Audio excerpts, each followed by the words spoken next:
a flipped lesson about a real cool tool. So before I begin, the reason I chose this particular website was because I just didn't want something that I could draw pictures on or the students could hear my voice. I wanted me just to put in a name and it would help me find resources. So this was great because I can just type in a keyword and it'll bring up a variety of videos and images for me to use for my lesson. So let's begin. I'm going to log in, and here's the login. I'm going to click it. Great. So here, now that we're logged in, you'll see this is they have a tab here for you to create a lesson, but I've already created the lesson. So what I'm going to do is I'm going to do the step by step, but using something that I've already created.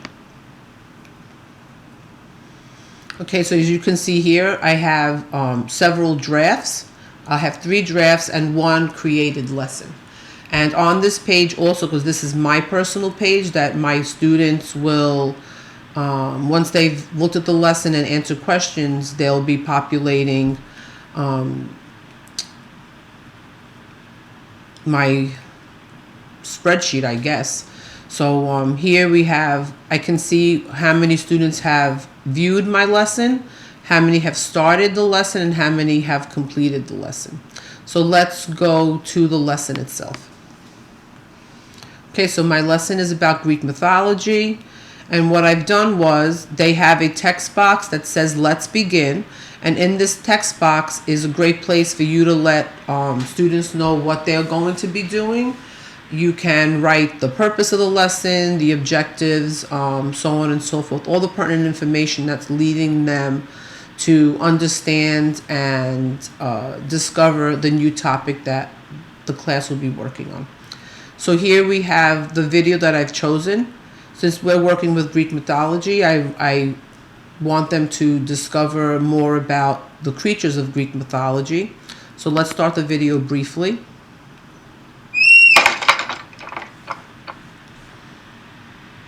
Number 25, Python.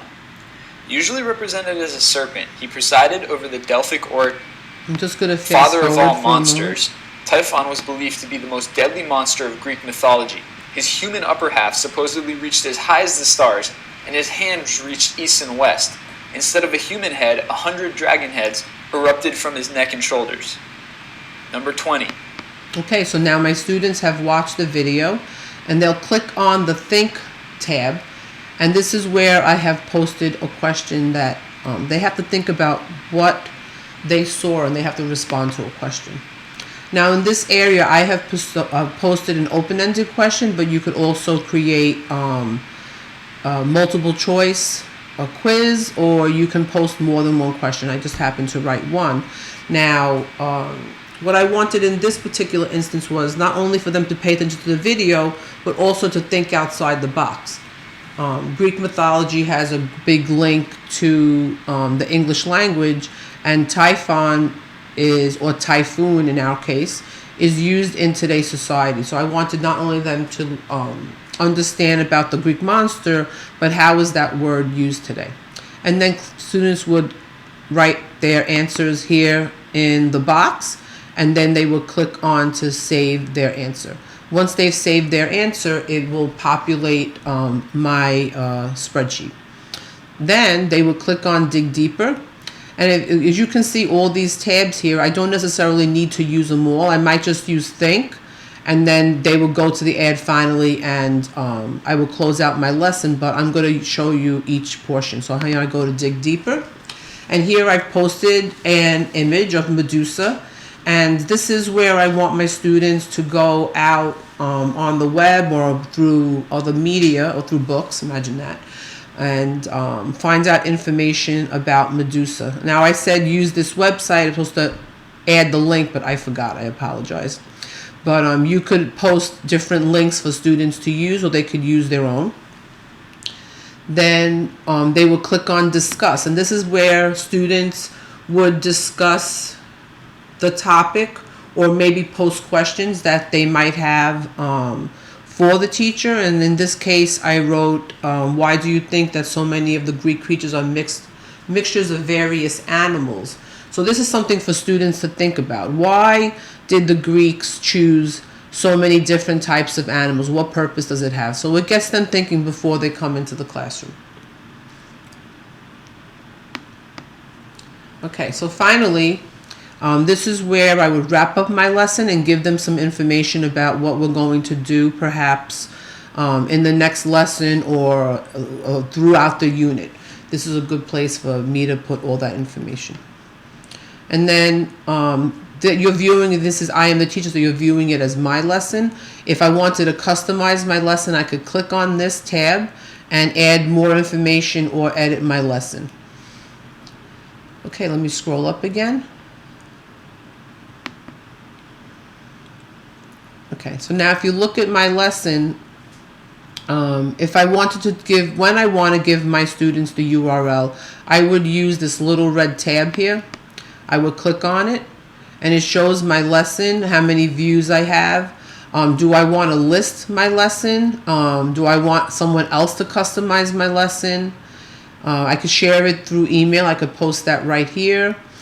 And here is the URL of my lesson. So when I just say I use Edmodo, my students would link into Edmodo. They would see that there's a lesson ready for them on edted.com, and I would give them the URL, which I would just highlight and cut and paste into Edmodo, and they can follow the lesson from there.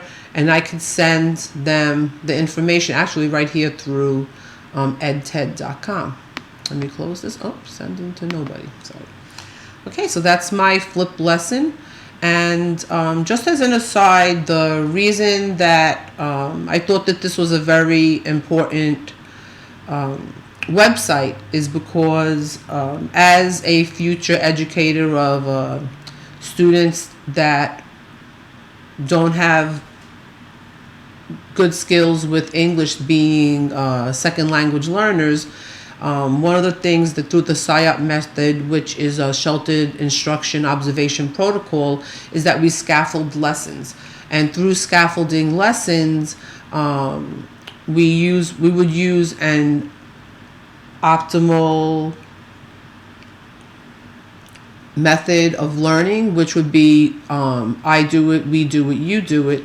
And besides that, but one of the things about scaffolding is that students would have access to videos and images and graphic organizers. This helps them to gather the information and have visuals alongside the words and the content that they're studying.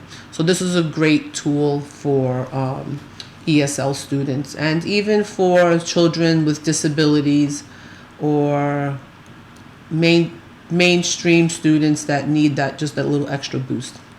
Okay, well, I hope you enjoyed it, and I hope you gathered a lot of great information from this particular flip lesson, and have a nice day.